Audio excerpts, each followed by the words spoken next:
Greetings all from Delphi, Greece.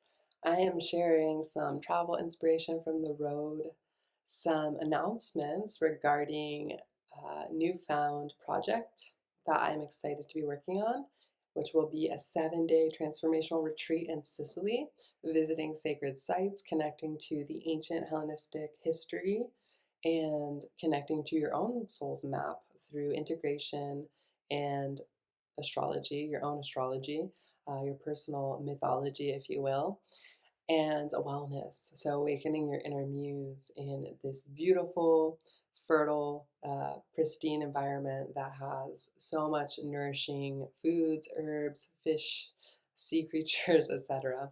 So, yeah, exciting. I'm in the planning stages for that.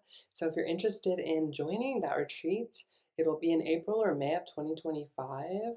I'm looking into getting a villa of sorts, and so everything will be included: the transportation, the foods on the trip, the workshops, and the kind of guided excursions to these sacred sites.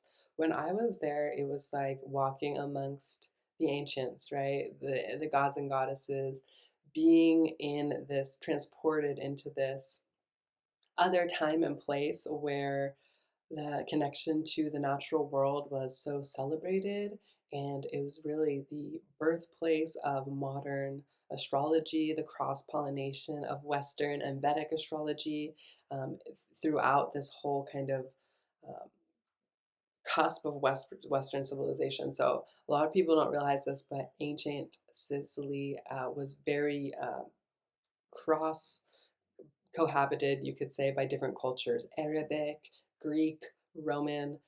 There was a lot of cross pollination of arts and culture and ideas. And so, wow, it was so amazing to be there. There's temples of many goddesses, and I'm going to be really talking about like integrating the goddesses within us, within our own charts and our own being, so that we can come into greater fulfillment of our dharma and awareness of what our needs are as unique individuals. And so it'll be a really nourishing and expansive type of getaway. So if you're interested in that and you've always wanted to come to some of these ancient places but want it to be all planned and not have to really like do all this energy and time consuming like I did of just like showing up to a place, then please reach out to me. You can reach out to me on radiantguidance.com, and that's my website. You can also reach me on my Facebook, Radiant Guidance. You can message me there, and I'm just kind of taking stock because it will be a very intimate container of who would be interested in that. Okay, so without further ado, I'm going to kind of just talk a little bit about my experience on the road and tips I have if you do want to like embark on some of your own solo adventures as well. The sun is kind of changing here. Okay, so I've been lucky enough to been on the road since about a month. And it started with an opportunity in England, and now it led me to the Mediterranean where I've always wanted to go. I am in Delphi right now, and I am overlooking the Gulf of Corinth. And Delphi is obviously the site of the sacred oracle of Delphi, who was very renowned. That is a beautiful overview of that gulf there. And this was considered a heart, or a navel rather, sorry, of the earth. And so the ancients were really in tune with the fact that different places hold different energies. And that's why astrocartography is such a real thing, and why people tend to not feel they belong in certain places and more resonant in other places. There's an energetic to every place, just like all of us have energies to us. And so we either resonate or have more dissonance with where we are geographically. And the ancients knew this in the building of their temples and sacred sites. They really honored nature, and they really positioned their architecture in such a way that could highlight these natural spectacles and the connection to spirit, the connection to the gods and goddesses, and the stars, and our natural world that really allows us to deepen our spiritual connections within. And so when we travel, we can unlock these different facets of ourselves and connect more to ourselves and to the natural world, the spiritual world as well, I believe. And so, if you want to travel, I'm going to just share some like general tips I've picked up traveling on a budget this past month. A lot of people have this conception that travel is very inaccessible or scary, or um, I'm not gonna lie, it can be really demanding. But with some of these tips, hopefully it makes it easier. So, when traveling solo, I highly recommend getting a rental car through a third party group. So, a lot of the flights you might book in Europe will also be like, do you want to rent a car? I highly suggest you do it through that third party website. Obviously, make sure it's a reputable one. But I say this because you can save so much money. In Sicily, for instance, again, I'm traveling in a shoulder slash off season, but it was so much cheaper than what the rates they were listing to me at the counter were. So, for instance, I rented a car for 11 days, it was 80 euros. That doesn't include full coverage insurance. That might have been another like 150 euro more. But still, that's a really good rate for almost a 2 week car rental. It's a really good rate. Um, Highly recommend that. At the counter, I believe it was going to be like 300 euros for just 4 days. So it's a crazy big difference. So I highly recommend doing that.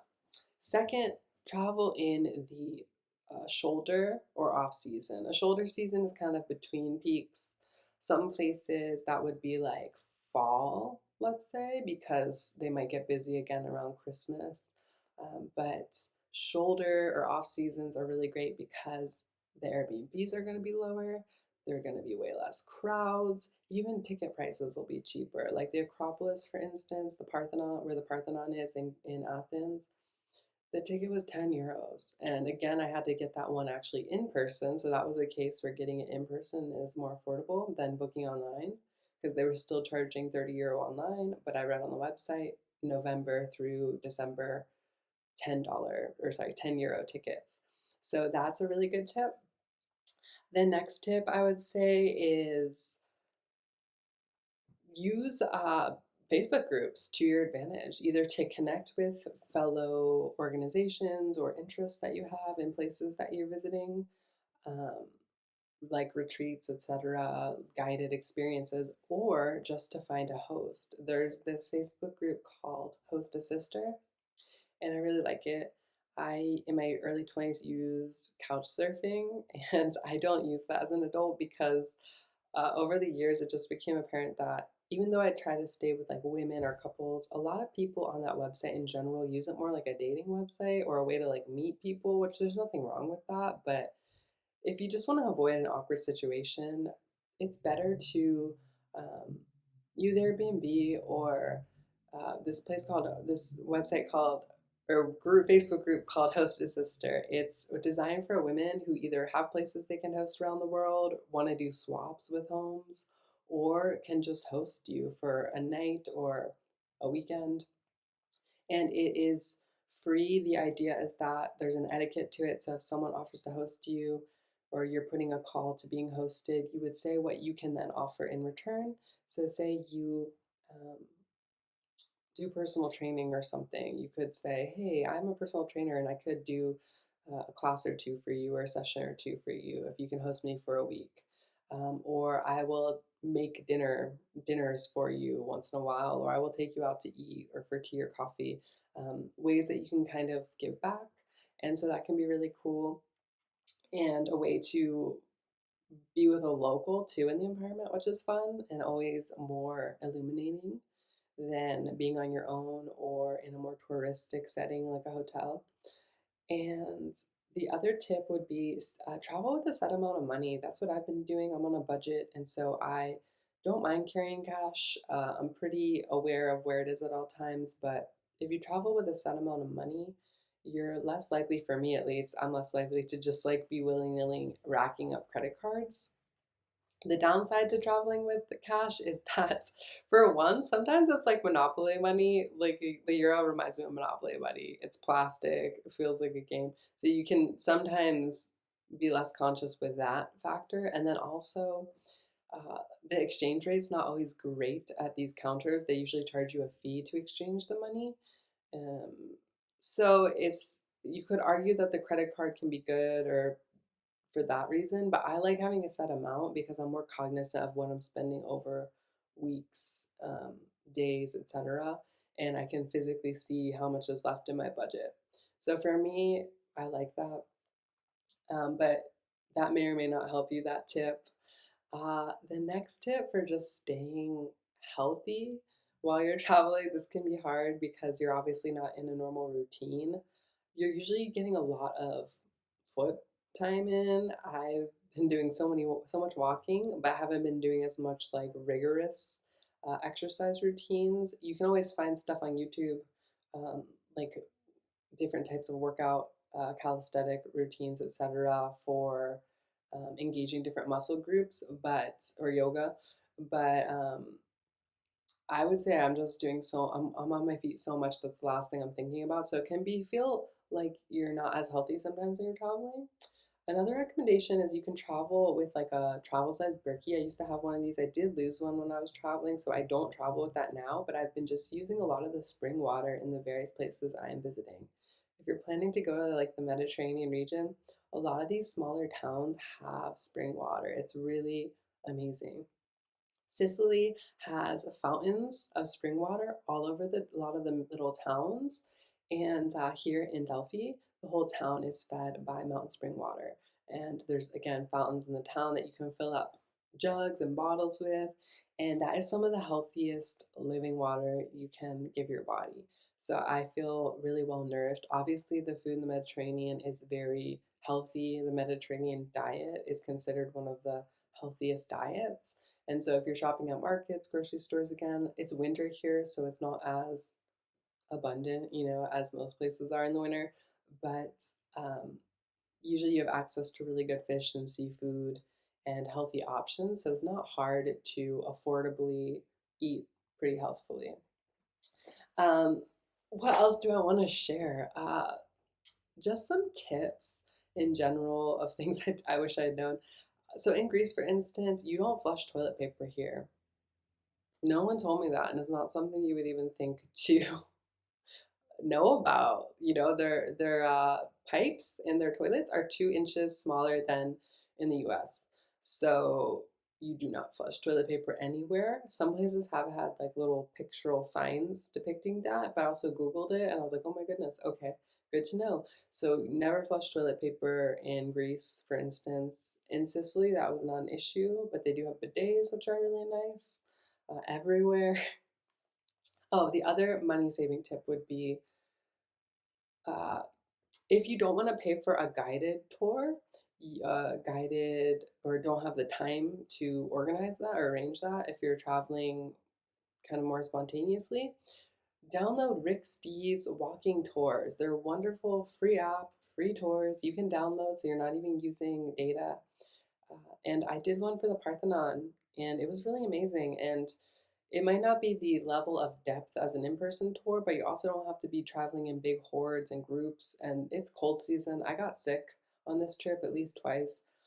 So it's kind of nice to just be able to like be on your own and have your own kind of self-guided tour going on, but get more richness in that experience. And I really recommend that. I will link that below. And the other thing is sometimes you can just be walking around. I would be walking around sometimes, just my headphones would still be in from listening to music or something on my walk, on my stroll. And then tour guides would show up and sometimes I'd be eavesdropping. Obviously, I don't recommend just following a tour around, but um, yeah, download some of these free guided tours. That specific company is really good and they're very thorough. They cover a lot of sites. And I found it really enriching, and I got to still be in my own kind of time frame and walk to places within the time I had and how long I wanted to spend there. And it was really cool. So I recommend that. If you guys are interested in retreat in Sicily, please do reach out. Thank you so much for being here. I plan to release my December forecast soon. And I also plan to release just more videos on some of these sacred places and tips for the specific places, especially in Greece, as I won't be necessarily leading a group here anytime in the near future, but maybe eventually. And yeah, it's just so rich with the ancient astrological world, and I appreciate you all. Like, share, and subscribe.